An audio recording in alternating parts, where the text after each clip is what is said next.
North, brighter skies, albeit with blustery showers. And again, these will be falling as snow above around 200 metres for Scotland and northern England.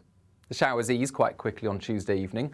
Once more, clear spells for a time, but only briefly before the next area of rain and wind push in from the west. And as it turns widely damp across the country during Tuesday night, it also turns milder. The winds pick up on Wednesday morning from the southwest, so 8s and 9s in the far south on Wednesday morning.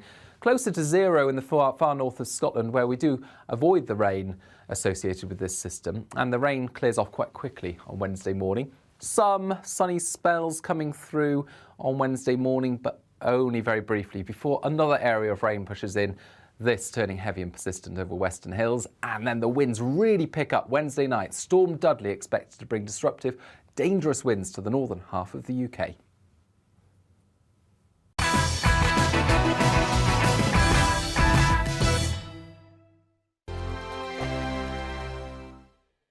GB News is the UK's home of discussion and debate from all perspectives. To stay up to date on the latest stories, make sure that you subscribe to the GB News channel right here on YouTube. You can watch us live 24/7 across the whole world. You can also check out exclusive content and catch up on previous episodes of your favourite shows. Every day, we ask the questions that you'd ask, so why not add your voice to the conversation in the comments section? Don't forget to subscribe. We are GB News, Britain's news channel.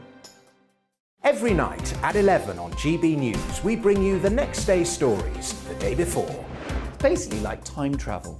If it's a big story, we'll cover it, guaranteed. But we'll also have some fun along the way. Big opinions, big laughs. Sometimes big hair. This is Headliners, the paper review show that won't send you to sleep like the others will. 11 p.m, 7 nights a week. Join us.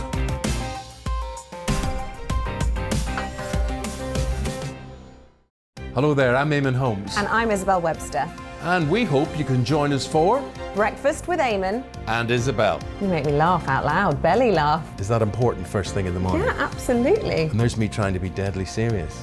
News is a serious business. Yeah, I have to rein you in sometimes. Well, it doesn't stop us laughing at it. It doesn't stop us having an opinion on what's going on. Yeah. And it certainly will not stop us reflecting what you think. Weekdays from 6 to 9:30 on GB News. I'm Dan Wootton. Join me Monday to Thursday from 9 to 11 for the feistiest and most fun news debate on TV, where free speech reigns. I'll bring you a sharp take on the day's biggest stories, bombshell newsmaker interviews, and A-list guests. And I guarantee you, no spin, no bias, no censorship, and no reason to go to bed. That's Dan Wootton tonight, Monday to Thursdays from 9 on GB News.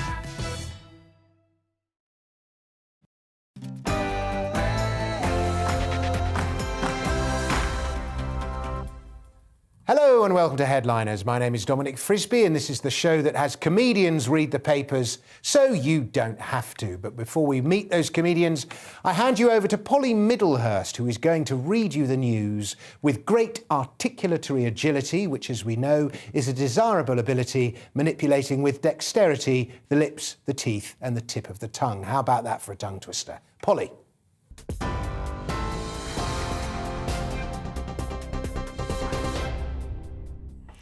No pressure. Polly Middlehurst with your news this hour. Our top stories. Boris Johnson and President Biden have agreed a crucial window for diplomacy with Russia remains open tonight. Downing Street said during a conversation with the US President, the Prime Minister vowed to stay united in the face of threats from Moscow. That comes as the Kremlin signalled it was ready to continue to expand talks with the West. But earlier, the Prime Minister warned an invasion of Ukraine could take place within 48 hours, and the situation remained very tense.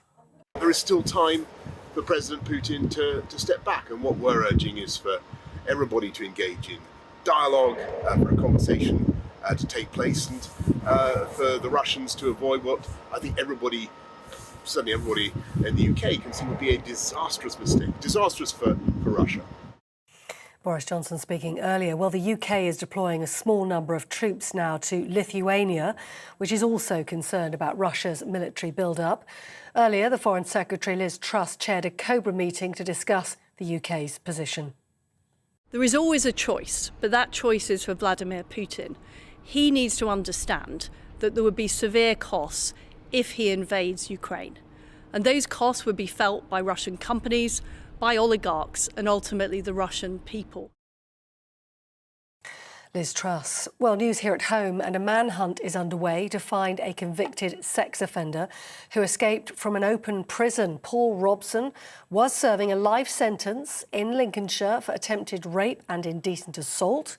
Police say he presents a danger to women and young children and could now be anywhere in the UK.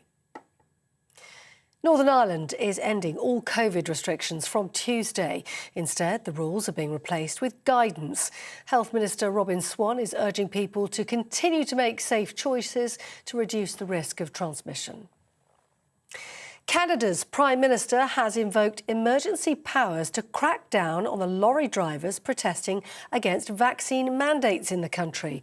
Justin Trudeau's threatening to freeze the bank accounts of anyone taking part and tow away vehicles. The blockades have been going on in parts of the country now for more than 2 weeks. Here, petrol and diesel prices have reached a new record high. According to the AA, the average price of unleaded is around 148 pence per litre, which means filling up a 55-litre car would cost around £80. The average cost of diesel hit over just 151 pence a litre, and that's if you're lucky. On TV, online and on the radio via DAB+, you're with GB News. Now it's time for Headliners.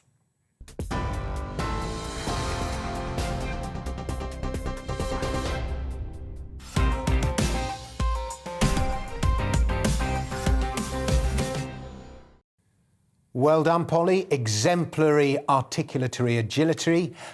I can't say it. Welcome to Headliners, everyone. I'm your host, Dominic Frisby, one of 8,250 Frisbees around the world. And so we meet tonight's guests. First up, we have Josh Howie. And did you know, Josh, that if you have the surname Howie in the United States, you are 9% more likely to vote Republican? I didn't. Thank you so much for that information. Yeah, I was googling well, the name Howie, and that came up. Bit. Yeah, it's nothing about me, comedy, 20 years of stand-up, nothing there. It's just all statistics about Republicans. Yeah, great, good to know. Absolutely, and making her Headliners debut tonight, we have a lady who carries the 5,210th most common surname in the world, Jojo Sutherland. And did you know this, Jojo? I did not. What a fun fact that is, Dominic. Well, I've got one more fun fact to add to it. If you are a Sutherland, you are only 7% more likely to vote Republican in the US, as opposed to the far-right Howies. Yeah, you look at you. You're fun at parties, aren't you? I could just see you googly away in the kitchen. Is that what you were doing, getting your statistics? Yeah. I suppose, I am Scottish, so Sutherland, there is a Sutherland Shire, so yeah, I would imagine there was quite a lot of Sutherlands. But yeah, it doesn't make me feel very special. 5,210. Oh, OK. It's all right. Well, it's more common than Frisbee. Do you know what it means? Frisbee? Frisbee? No, Sutherland. Sutherland. I actually haven't the faintest idea. Southern land. Southern land, yes. Well, it is in the southern, yeah. All the facts, none of the jokes. Right. Let's take a look at tomorrow's front pages, and we start with the Daily Mail. 33 die without justice in post office scandal. And there's also a picture of Naomi Campbell as she unveils the little love of her life. And that Daily Mail story is something we'll be covering in just a moment, not the Naomi one, the post office scandal one. The Telegraph has window for peace is open, say Biden and Johnson. And there's also water bosses should pay for sewage poured into rivers, I'll say. We move on to The Independent, which has poised for war. Western officials warn Russia plans multiple offensives on Ukraine with Kiev main target. Slightly different slant to the Telegraph there. There's also a picture of a tank and an explosion. And there is also a nightmare. Afghans in Britain struggle 6 months after Kabul fell to Taliban. We move on to The Guardian, which takes a very similar line as The Independent. Very, very dangerous. PM's warning on Russia build-up. And there's also UK urge to defy culture war attacks on net zero. We move on to the FT, which has Lavrov's hint at way forward lifts hopes on averting war in Ukraine. There's also a picture of the Russian skater accused of taking drugs at the Winter Olympics, along with the title On Thin Ice, Russian skater given reprieve. We'll be looking at that story. And there is also another story we'll be looking at. Post Office computer system scandal ruined hundreds of lives, inquiry hears. We move on to the Mirror, which has last chance to stop war, final warning from West.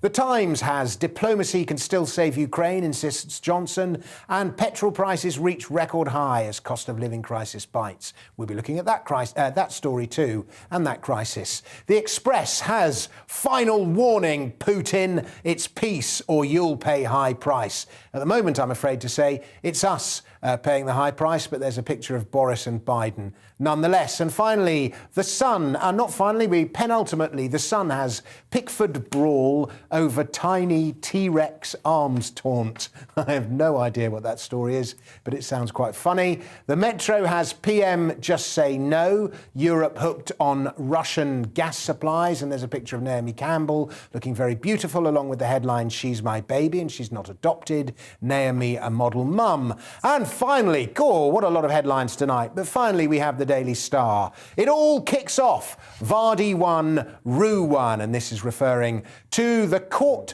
battle of the wags. And those are tonight's headlines.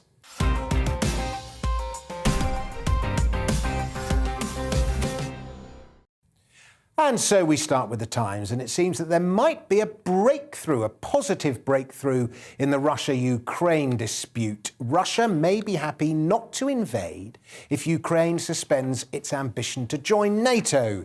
Josh. Well, yeah, that's exactly what Russia wants all along, because the whole point of that is Ukraine is on its borders.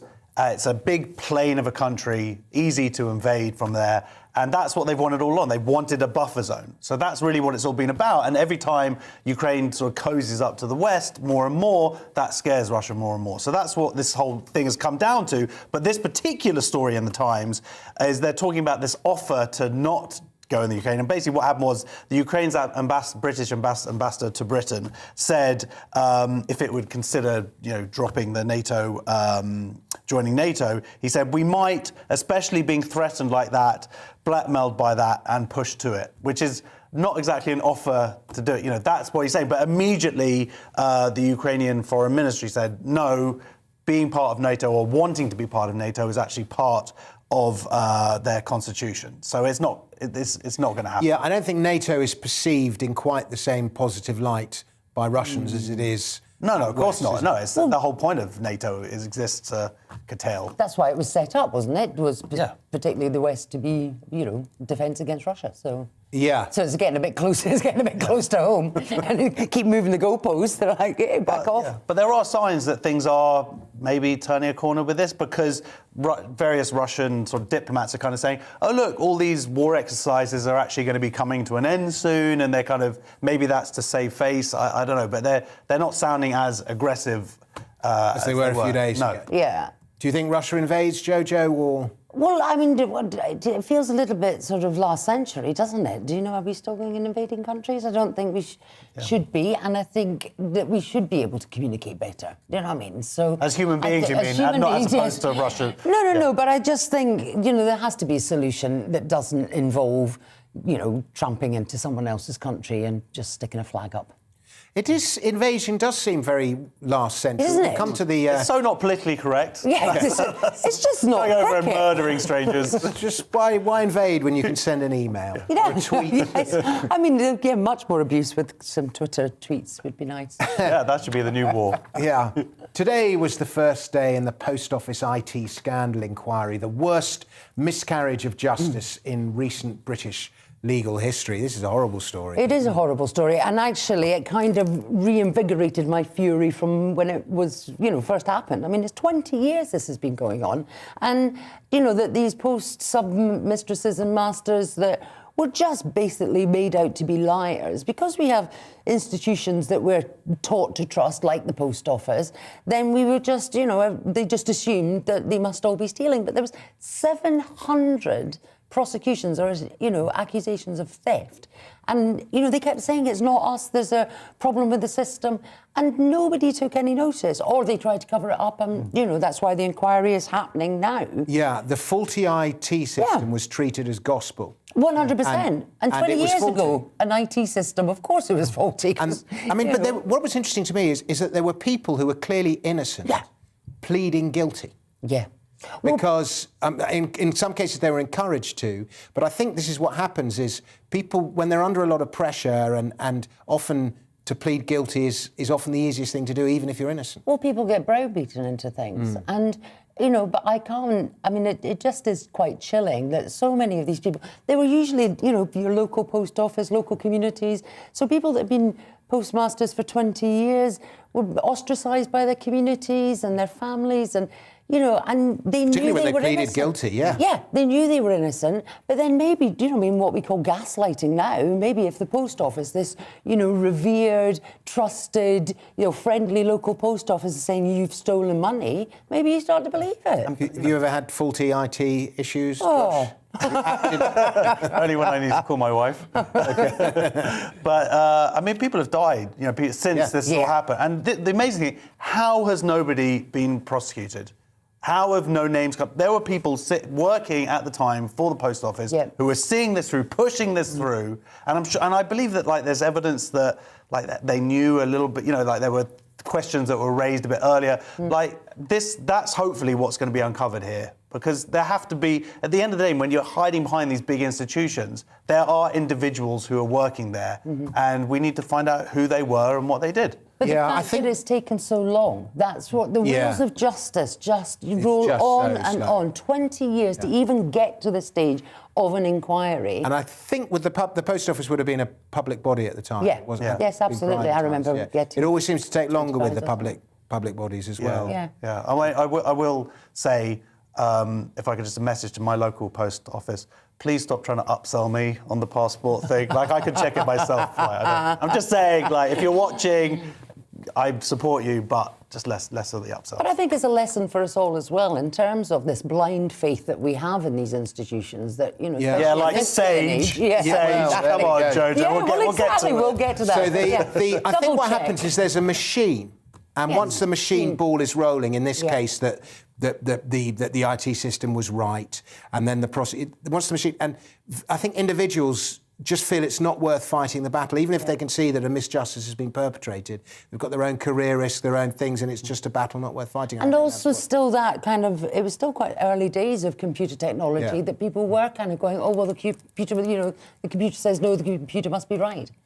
Two apparently unconnected modern phenomena, TikTok and illegal migrant boat crossings, have converged.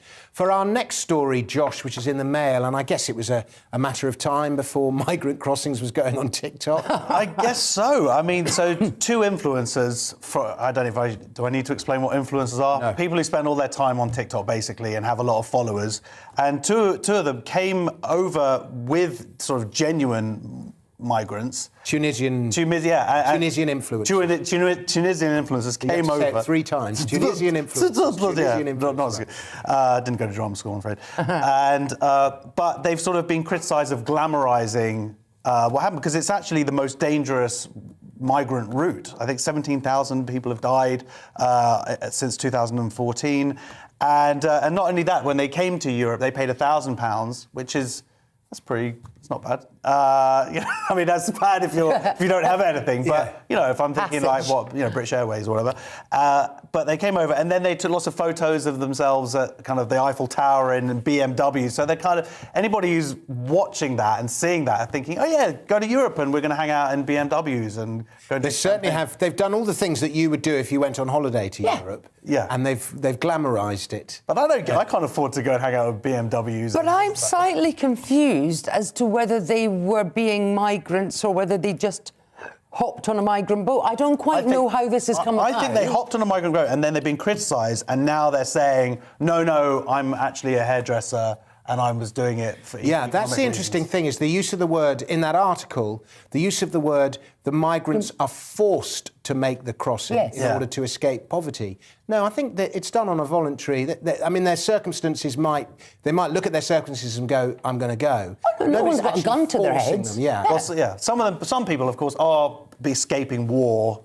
Well, of course, but that's the whole point, isn't it? And that's the crisis that But there is this weird thing where there are people who are doing it for economic reasons, so that's where the lines get blurred. That's because there's always somebody at it and there's always a chancer. Do you know what I mean? So... I do know what you mean. Here I am. Yes, speaking of chances, Josh, this story is in the Mail and elsewhere. Camilla's got the lurgy. I thought it read chlamydia. That's positive, and I got a little bit worried there. At least that'd be something exciting. Yes, so Royal chlamydia. Royal chlamydia. Yes, Camilla has got it from Charles. Charles got it about a week ago, and then everybody's, of course, concerned about the Queen. The Queen is, 95. 95 years old. Wow, incredible. So a couple more seasons of the Crown to go, which is great. And but I think the palace are getting a little bit sick of people constantly hassling her about. I mean, it's kind of annoying to be kind of like, "Are you okay? Are you okay?" And they're just going, "Look, just back off." But everyone loves the Queen. They want to know she's cool. Yeah, I think they're not. Not everybody. Not Jojo. I do love the Queen, but just not everybody. Some people don't. Most people. Did you have any thoughts on this?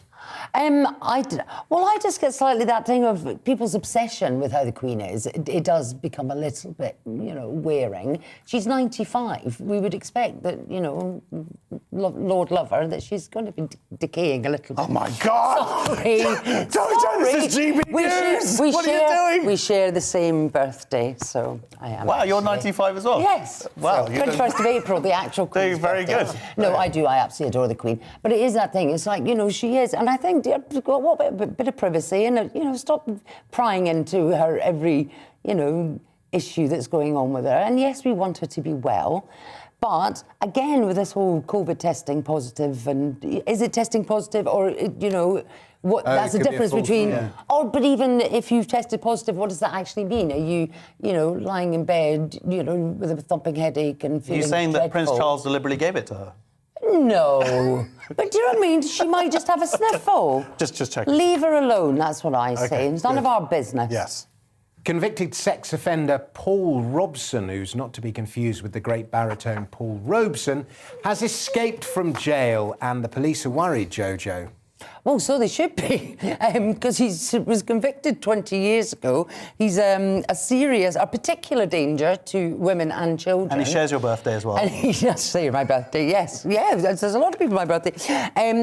But so he's absconded from an open prison. So that's the sort of dichotomy, that there's very dangerous sexual predator of women and children, has absconded from an open prison. I always love when the police say don't approach him. It would never cross my mind if I'd been told that there was somebody who was a danger and a threat to just, go, oh, that's the chap they were talking about. Excuse me, Paul, would you mind coming with me? Yes, this is a citizen's arrest.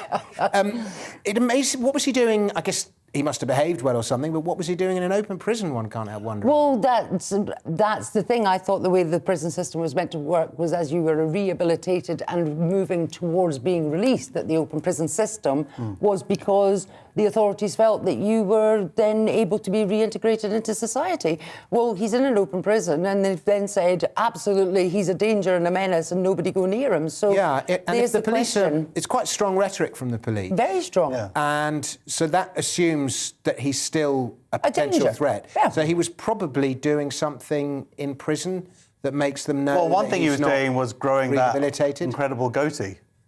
We saw the photo of him when you say. I mean, he looks dodge. He does look. He looks super. I mean, you can't judge people by their looks. You can judge people by their goatee, and that was horrible. But he escaped on the. It was 7 a.m. on Sunday morning that they discovered he was missing. So I reckon the guards had a little drink Saturday night, and he saw his opportunity.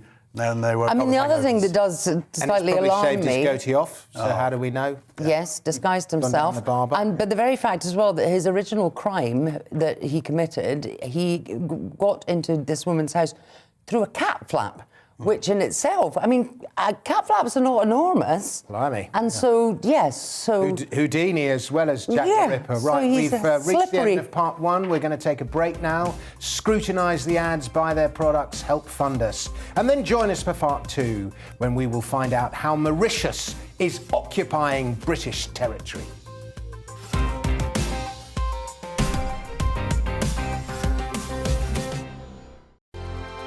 GB News is the UK's home of discussion and debate from all perspectives. To stay up to date on the latest stories, make sure that you subscribe to the GB News channel right here on YouTube. You can watch us live 24/7 across the whole world. You can also check out exclusive content and catch up on previous episodes of your favourite shows.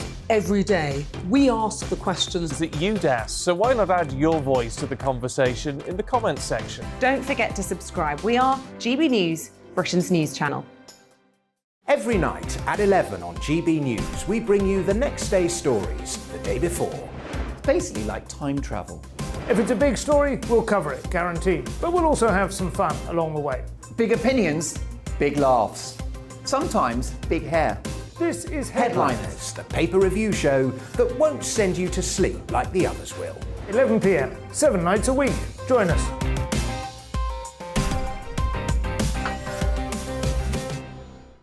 Hello there, I'm Eamon Holmes. And I'm Isabel Webster.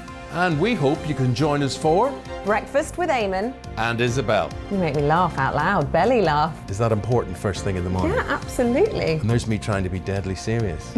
News is a serious business. Yeah, I have to rein you in sometimes. Well, it doesn't stop us laughing at it. It doesn't stop us having an opinion on what's going on. Yeah. And it certainly will not stop us reflecting what you think. Weekdays from 6 to 9:30 on GB News.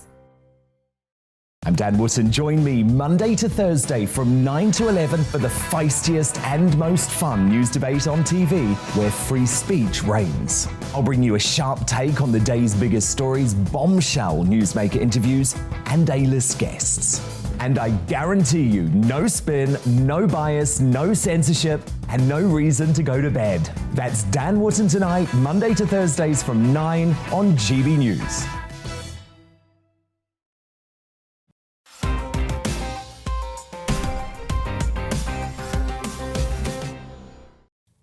Welcome to part two of Headliners. I'm Dominic Frisby. With me looking through the papers are man, Josh Howie, and woman, Jojo Sutherland. And a story next that will either amuse or irritate, depending on your mood. A police drugs chief is accused of taking cannabis, LSD, LSD's the new one, and magic mushrooms while on holiday. Josh, is this one with you? Oh yeah, all the kids doing LSD nowadays. So yeah, to be fair, let's say first of all, he was on holiday in France. Now I've been on holiday to France with my kids. And you definitely need a bit of LSD and mushrooms and all the ass just to get you through that time. So was he there with his kids? Well, I'm assuming. So who goes to France? Unless you're a Moroccan TikToker or something. Tunisian. Get your stereotypes. Oh my God. So what is funny is that his nickname is the Sacker, because he himself has sort of sacked so many people and fired so many people when he's been on the board and leading the board for firing police. And he also wrote... Specifically over drug-related... Well, he has fired people over drug-related... And he's also written the anti-drug strategy for the Met Police. But I think that's a good thing, because surely he could, then spot who's on drugs. Like, if he's sitting there and, they're sort of twitching it, he'd be like, I recognise that. I know what that might be part of the job description, surely. But I'm sure there are a lot of ex-coppers out there who are very happy this person is in the trouble that they're in. Yeah, he's been accused, not convicted, but there's a lot of evidence, and he refused to do the marijuana test. If he refused to do the trial, so he's clearly it's not his first rodeo. But I agree with you, Josh, 100%. I think if you're going to have somebody write an anti-drug policy or have an insider working knowledge of drugs, get the guy that's the druggie to do it, reformed, of course, and sees the error of his ways and can move forward in a drug-free world. Never going to happen. But I don't see that if it's a past I don't know. I don't know what. I mean, of course, it's hypocrisy. You can't be the drug czar and be doing LSD. Well, it's not if he was still doing it, but if he's done it in the past, then do you know what I mean? You can't. Oh, I see. I thought it was in 2019. 2019. Yeah, so it's out of his system by now. He's not like rushing at the moment. But you know what?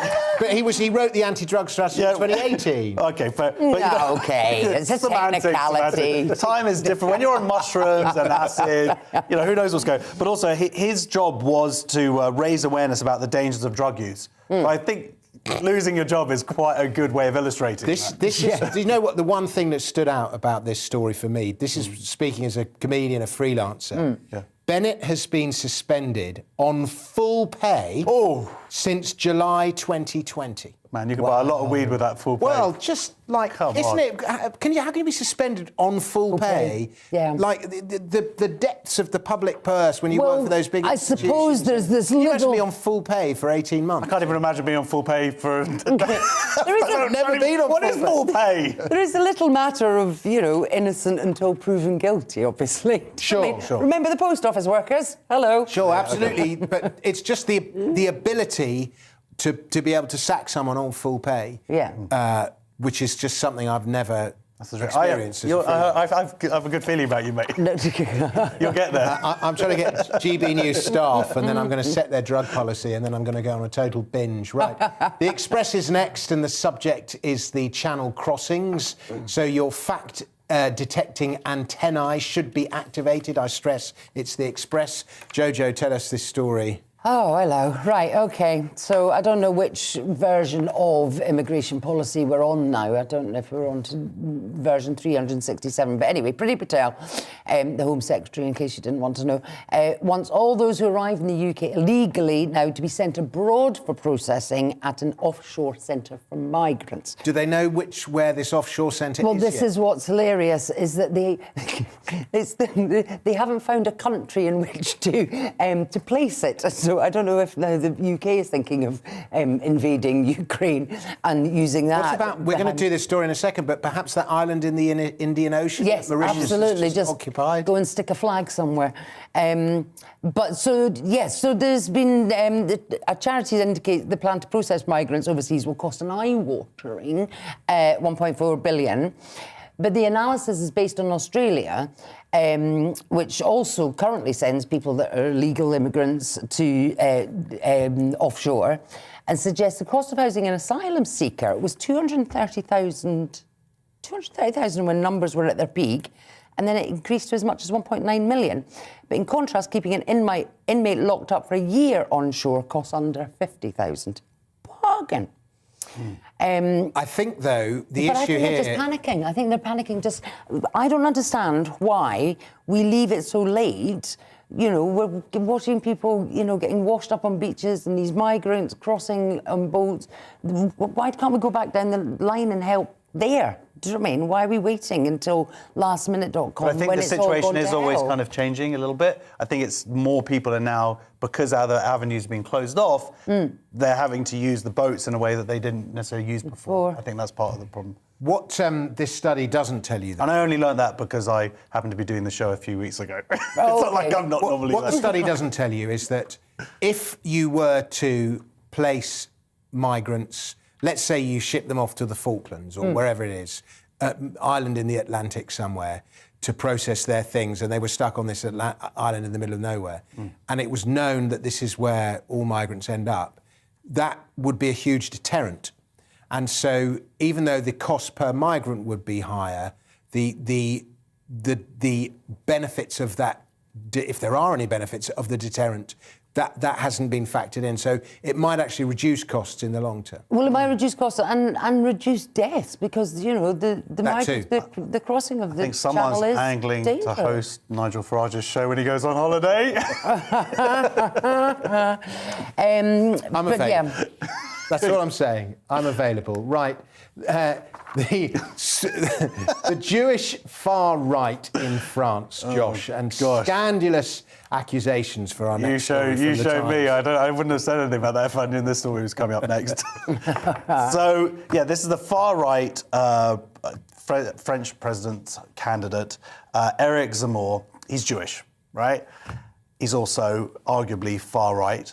But is that just sort of slightly to the not? Yeah, well, I mean, left wing as admittedly, Jeremy things Corbyn? have moved, but he's definitely said things. He's defended like the Vichy government, who were absolutely disgusting, and he's sort of like his argument is, well, yeah, but they didn't deport French Jews. They just sent all these other Jews off to their deaths. Like that's a brilliant thing. Like, well done, Vichy government, and.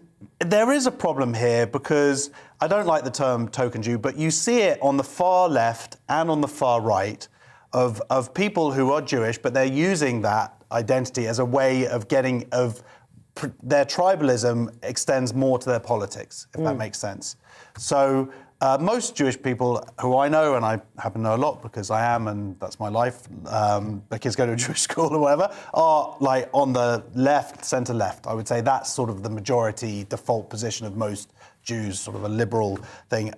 So it is strange when someone comes along, like it seems to me like it's a very ill-fitting sort of suit, like this sort of right-wing Jewish politician. I don't agree with what pretty much everything that he says. I need to personally look into I'm a lot more distrustful now of people when they say this person is far right, far left. It's like I need to actually go and read a book on it. Yeah, I mean, it's just lost all its. Yeah, I mean, because the left wing, right wing prism is outdated anyway because it doesn't include how authoritarian and how libertarian. But it's a weird. And also, it doesn't take into account. Do you know what I mean? People just take that sort of headline, or they just say, he's left wing, he's right wing, the bits I've read, I don't agree with the stuff that he said, and he's Jewish, and I sort of wish that he wasn't saying some of this stuff because I think it reflects badly. I don't. But I got really angry during like the whole Corbyn thing when you had these people who were barely Jewish, but like or had a Jewish parent, and they would go, "I'm Jewish," and Corbyn's definitely not anti-Semitic, and it would just whine me because 87% of Jews knew that said that he was, and that kind of using your background to sort of. Well, he's being accused of that. Yeah, but he himself is denying it. Well. On that note, we move on to... It's so complicated. It is complicated. I find it is complicated, particularly when it's French.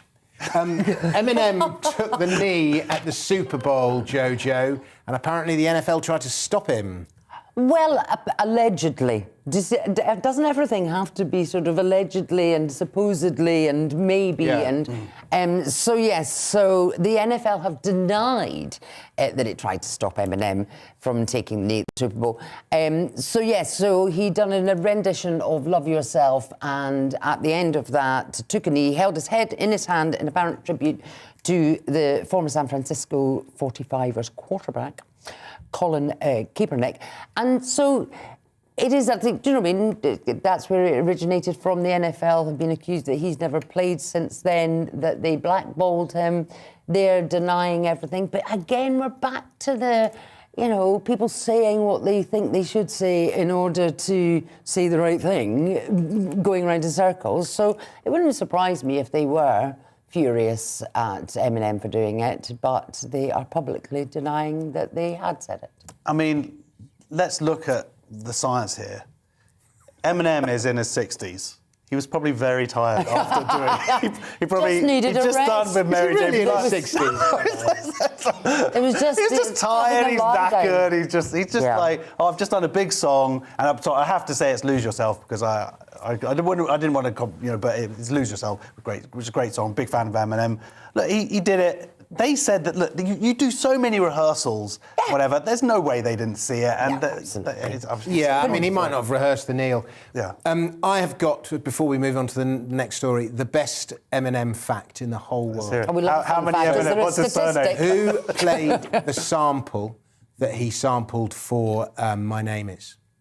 You know that? Who played the sample? I just think of urine when you say things like that. Who is it? Do you want to hazard a guess? Pumpkin Nick. Chaz and Dave. Hey. Oh, stop it. I'm not kidding you. So they made loads of money? No, because it was this. Rabbit. It was for a song by Labi Siffre, who is very sampled, sort of soul-y, 70s soul-y singer, and Chaz and Dave were brilliant musicians, and it was before they found their Chaz and Dave thing, and they were just... Oh, it'd be so great if they were like multi-millionaires from that. Dave out of Chaz and Dave on bass. I knew it was cool. I'm loving you and your fun facts, mister. Oh, they're the best. Chaz and Dave are the best. Never mind Russia and the Ukraine, Mauritius has planted its flag in the British-owned Chagos Islands, and what's more, it sung the Mauritian national anthem at 10:30 local time, and there's pictures of 3 blokes in their swimming trunks. This story's from the Telegraph, Jojo. Well, I love the idea that that's all it takes. I'm sure Putin should be having a little listen. Just, get your swimmers on and just plonk a flag and sing a song, and then there you go, country's yours. Yeah. Tell us the story. The Chagos Islands. So Mauritius has formally challenged Britain's ownership of the Chagos archipelago after Jagdish Kunjo, the Mauritian ambassador to the UN, raised the country's flag over the atoll of Peres Banhos. That's all mispronounced. So yes, the ownership of Britain, but there's an international court of justice in The Hague had ruled unanimously that the UK should cede the islands to Mauritius, and the resolution was adopted by the United Nations General Assembly. And I gather at some point in the 60s, we displaced some 2,000 locals from the island and sent them somewhere else, probably Mauritius. Well, it says in order to build a military base there, which is now run by America. Yeah, exactly. But I like the way that the article says that it dumps them in the Seychelles. And I'd love to dump them. I know. Oh God, just dumped in the Seychelles. Yeah. Nightmare. Oh, all those no taxes. Yeah. Right. Part 2 is coming to an end. The weather is next. Then some ads. Watch them, buy their products, and then come back to us for part 3 when we'll find out. I can't read an auto cue this evening. I don't have to with me. We'll find out about the BBC's declaration that when it comes to jokes, no subject is off limits. The BBC, really? Apparently.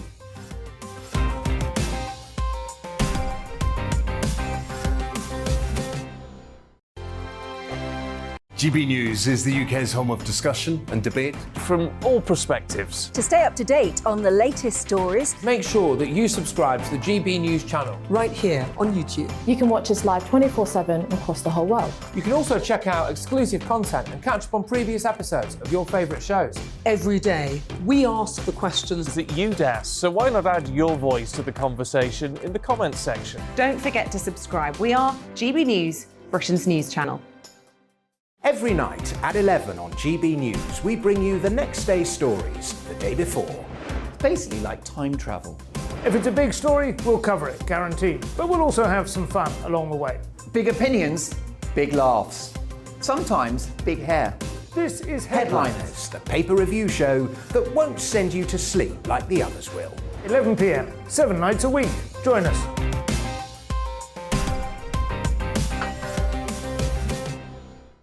Hello there, I'm Eamon Holmes. And I'm Isabel Webster.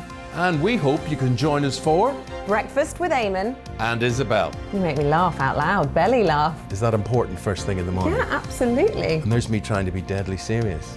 News is a serious business. Yeah, I have to rein you in sometimes. Well, it doesn't stop us laughing at it. It doesn't stop us having an opinion on what's going on. Yeah. And it certainly will not stop us reflecting what you think. Weekdays from 6 to 9:30 on GB News. I'm Dan Wootton. Join me Monday to Thursday from 9 to 11 for the feistiest and most fun news debate on TV, where free speech reigns. I'll bring you a sharp take on the day's biggest stories, bombshell newsmaker interviews, and A-list guests. And I guarantee you, no spin, no bias, no censorship, and no reason to go to bed. That's Dan Wootton tonight, Monday to Thursdays from 9 on GB News.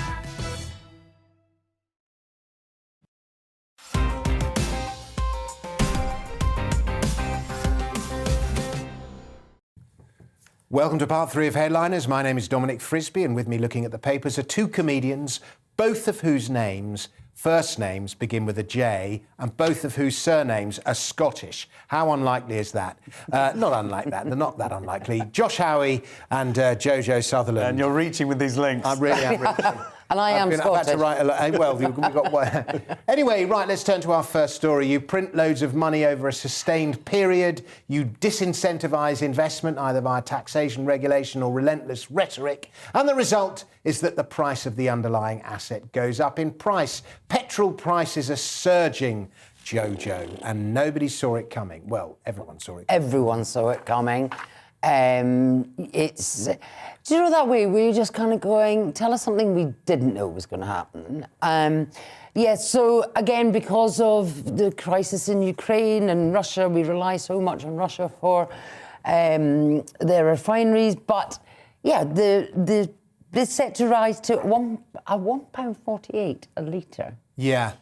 Diesel is as high as we're that dependent £1.51. on Russia for petrol. For diesel. We are for diesel. Yeah. For diesel we are. And do you know why that annoys me, Dominic? And I'll tell you what annoys me, because I bought a diesel car 5 years ago because the government told us to buy diesel cars because it was cheap and effective. And now, not only is the diesel gone through the roof, that they're going to be obsolete in a couple of months, I And reckon. who is the biggest beneficiary of high gas prices at the pump, high petrol prices at the pump? The government? 75% of the petrol price, roughly, is tax. Yes. Crazy. No, absolutely. And we have nice little arguments about... There's something I didn't understand in this article, though. In the Telegraph, this is in the Telegraph, there's a phrase here, it's called wage growth.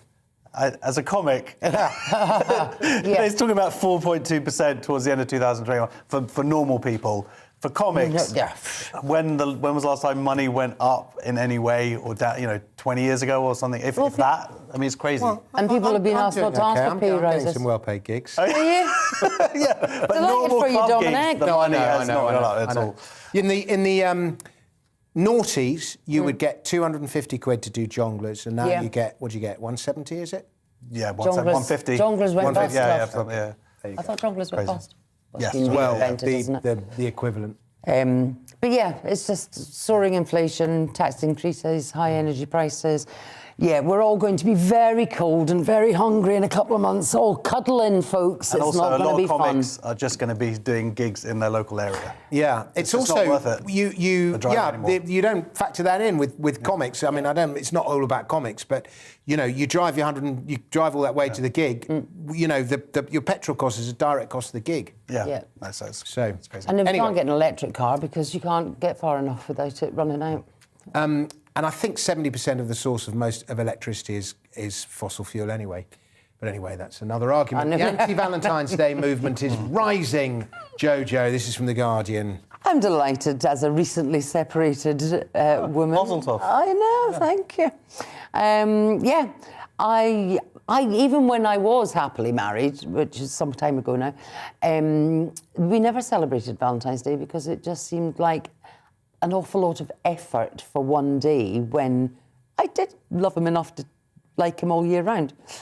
So I'm loving I love the anti-Valentine's movement because it has become commercialised. It's really quite cynical that you kind of very bullied and blackmailed into spending a lot of money on your loved one. But the I think it's gone the other way a little bit too much.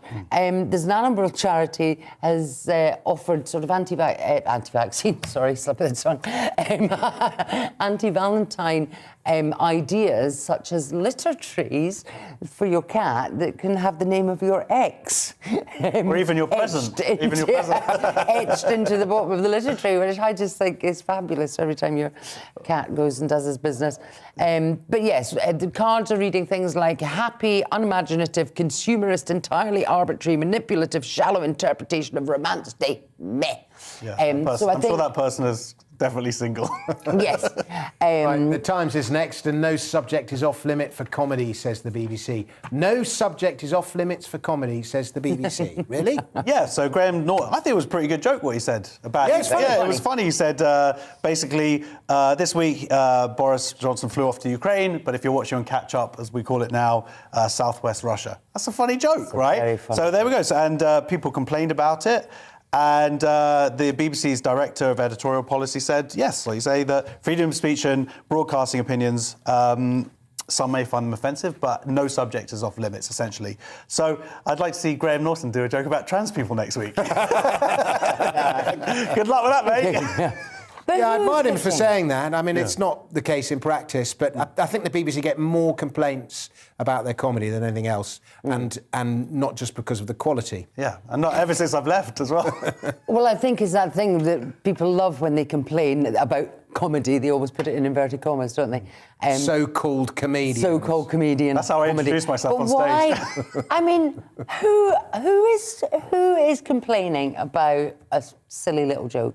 It just does. Ukrainians? It does absolutely blow my mind. Miss Tweedy, the PE teacher every young man dreams of, is back in the papers. We covered her a couple of weeks ago, but she's back, Jojo. This is from the Mail.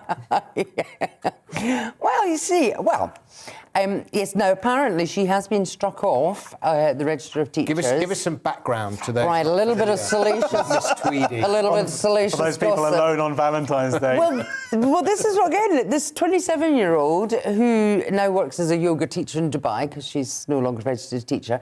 I think it was the school prom, which is very much an imported money-making scheme. She was 23. She was 23, and the young gentleman in question was 18.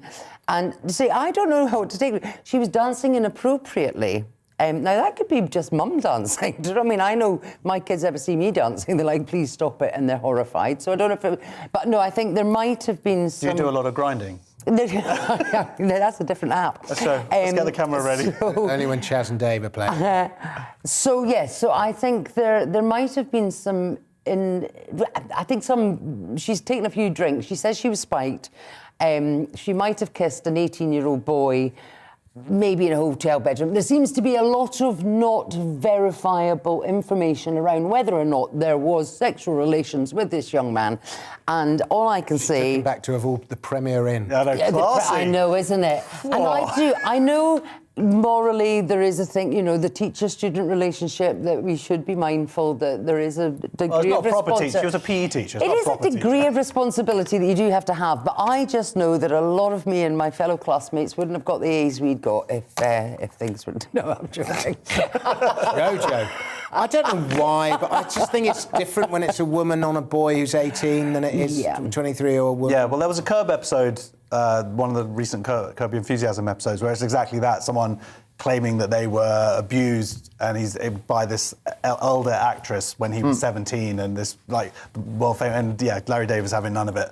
And whatever Larry David says, I go along with. Yeah, I mean, we used to dream, and we were all in love with our craft design and technology teacher, and we all used to dream. And, do you want to do a shout out to her now? She could be watching Valentine's Day. But it is, isn't it? It's that it is that very fine line between, you know, not at all belittling the fact that there are dreadful abuse cases, and you have to take them incredibly seriously. We're laughing about this, but if her drink was spiked, I mean, then this is a horrible story.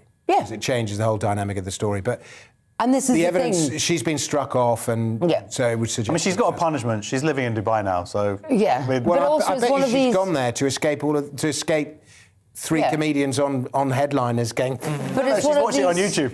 It's one of these stories that sometimes you never ever get to the bottom of because it grows arms and legs, and we don't actually know what happened. Do you know what I mean? So...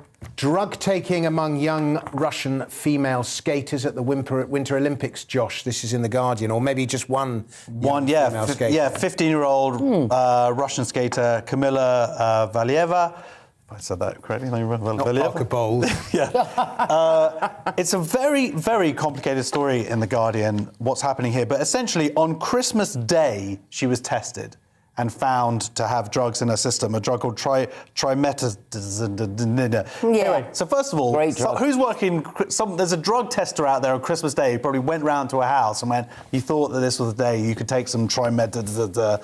That was found in her system. She's won gold because she did this amazing quad jump, which has like never been done before at the Olympics. The other countries, obviously Canada and America, who are the main competitors in ice skating with Russia, obviously livid about this, that she's still allowed to compete. And it's actually a little bit unfair because what they're sort of saying is that just in case she later gets found guilty, they're not going to be giving out any awards. Which is unfair for the people who get bronze or silver. Yeah, that is unfair. I would have thought if you'd taken a whole load of drugs that you would not be able to do a quadruple jump. In my... Really?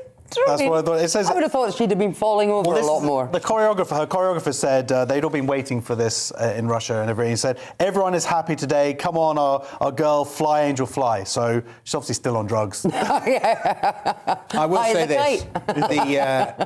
I mean, what is legal and what is illegal is there's so much grey, such a muddy area. But the best race I ever saw was Carl Lewis against Ben Johnson after Ben Johnson had taken all. So you think everybody should just take drugs? I think there's a good case for it. I think there's a great case for it. The male is next. There is a case. And then, it's not. You never hear that argument articulated, but it is quite a widely. Within athletics, there is a lot of people. And then that Bennett man can write rules about it. The male is next, and never mind Emmanuel Macron. Vladimir Putin is long tabling everybody, Jojo. Such a power play, isn't it? Yeah. It is. Can we get a look at the long table? Is Perhaps? the long there table we go. there? Look at that table. Isn't it brilliant? It's sort of. That's a different long table. Yeah, to the how one many long tables have they got in Russia? A lot of long tables. Yeah. It's sort of like the hairdryer treatment, or do you know what I mean? There's sort of I don't know. No, it's I wouldn't know what you're talking about, Joe. The hairdryer treatment for footballers. Do you know what I mean? When the power thing of Alex Ferguson, he had the hairdryer treatment. Was that? Am I making I just don't know about hairdryers. Oh right. Okay. Sorry. Sorry. Feel slightly It's very late. Shut up, Josh. No, I just think it's complete mind games. I mean, Putin, the more I hear about it, the more these stories coming out, you know, he's stamping his feet, he's wanted to go and stick his flag in Ukraine, and he's sticking himself at the other end of a table. He's got a big old table. He's got a big old table. He's a wrong 'un. He's a wrong 'un. He's just, and he, you know, did he not put himself in power now for another 300 years or something? Yeah. And so you just go, a mother just needs to go around there and put him on the naughty step and tell him to stop it. Stop behaving like a petulant toddler. When I see that table, I think of the scene in Batman, the first Batman with. It is very Bruce Wayne. Very, Bruce Wayne, Michael Keaton there. Right, Yep. Josh. Rubbish names, big storms. This is from the Metro. Yeah, every time... Storm Dudley. It's Storm Dudley. So, look, there are two storms coming, so this is kind of serious. Like, one's going to hit the north more, and one's going to hit the south. So they've called the storm that's going to hit the north more Storm Dudley, and then the south storm is going to be Storm Eunice. This is very prejudiced. Whoever's doing this stuff at the Met Office, this is not good. There must be some... the name shows... I mean, I know they're in alphabetical order, but they chosen once they get to D... But they used to always... Storm Darren. Maybe they have to go DU and EU and... They used to be... That's not a sentence. They used to be all women's names. That's changed recently, hasn't it? Yeah, sexism. It was sexism. It was like seeing as a... No, I have no idea. Paul Foot told me this, and apparently... Women's names. And I believe everything Paul says. Get more nervous in America about hurricanes that have blokes' names than they do about hurricanes that have women's names. Wow. They prepare more for the hurricanes. That is logical, isn't it? Sexism. Because women are gentler. I guess so. I don't know about that. You didn't see the Valentine's reaction I got this morning. That was a storm. Okay. Well, shouldn't have given her that letter tray. No, I just shouldn't have spelled her name wrong. Anyway. A swearing ghost, Jojo, is next. This is from the Mirror. Oh, where have I lost that? Oh, yes, indeed. I've skipped a story, yes.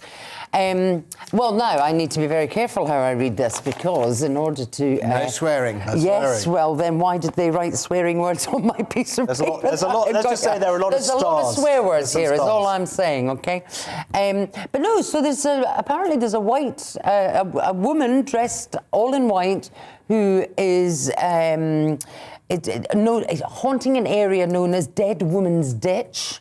Which would help if she was haunting it to be dead, because it'd be weird if she wasn't. So is this a genuine ghost or somebody dressed up as a ghost? Well, we don't know.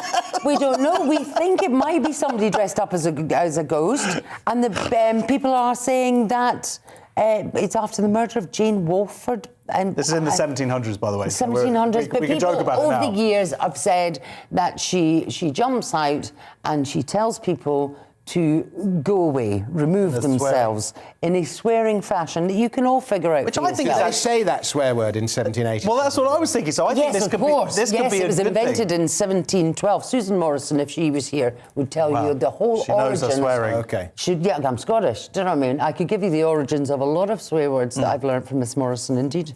So, yeah. It is, and it's our word, just so you know. And there's another ghost that's been spotted outside of a pub. Oh, it's a Scottish word? It's a Scottish word. Oh, I didn't know that. Anyway, there's another ghost spotted outside of a pub. Someone came out of a pub and saw someone. Yeah, mate. You're Might have been patronising, Josh. I sort of think you don't believe in ghosts the way you Look, laugh. I don't want to offend a big chunk of the audience, but no, I don't. But I did like this guy Dave here. He says he's describing the people there, why they can see ghosts. He says that's because some people have weaker barriers than others, which is a lovely euphemism for mental. Am I allowed to say that? Ofcom? I think you can. I had an experience with a ghost in at a gig once, and I haven't got time to tell you the story now. So you? Oh, really? But I'm sort of half a believer. But I didn't actually see it myself. It was sort of one extra person. I'm half a believer. My son insisted that he could see my mother standing next to me, and she'd been dead 10 years. Anyway, if you sorry to cut you off, Jojo, I've got to crack on. If you want more quirky stories, then head to the GB News website, where you can find out about Marks and Spencer's best-selling Valentine's Day item, the sausage. Oh, how ironic. The Valentine's Day sausage. GB News is on Facebook, Twitter and Instagram and TikTok, but that is all we have time for. Thank you very much for watching. Thank you to my guests, Josh Howie and Jojo Sutherland. Well done on your debut, Jojo. Thank Headliners you. is back at the same time tomorrow. I'll be hosting, and we will see you then.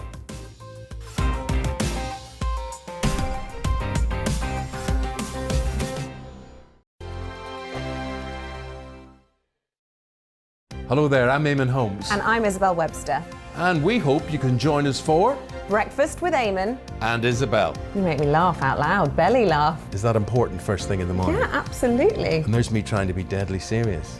News is a serious business. Yeah, I have to rein you in sometimes. Well, it doesn't stop us laughing at it. It doesn't stop us having an opinion on what's going on. Yeah. And it certainly will not stop us reflecting what you think. Weekdays from 6 to 9:30 on GB News. My name's Tom Harwood, and every weekday we bring you The Briefing live from 9:30 a.m. The stories, analysis and live debate that you need to hear. Quite right, Tom, of course. Was this something that had been considered at all? Difficult to answer. Gas-guzzling helicopters circling. Noise is being made here. Joe Biden walking out. Thank you very much for joining us. Don't miss it. The Briefing with me, Tom Harwood, Monday to Friday, 9:30 a.m. on GB News. GB News is the UK's home of discussion and debate from all perspectives. To stay up to date on the latest stories, make sure that you subscribe to the GB News channel right here on YouTube. You can watch us live 24/7 across the whole world. You can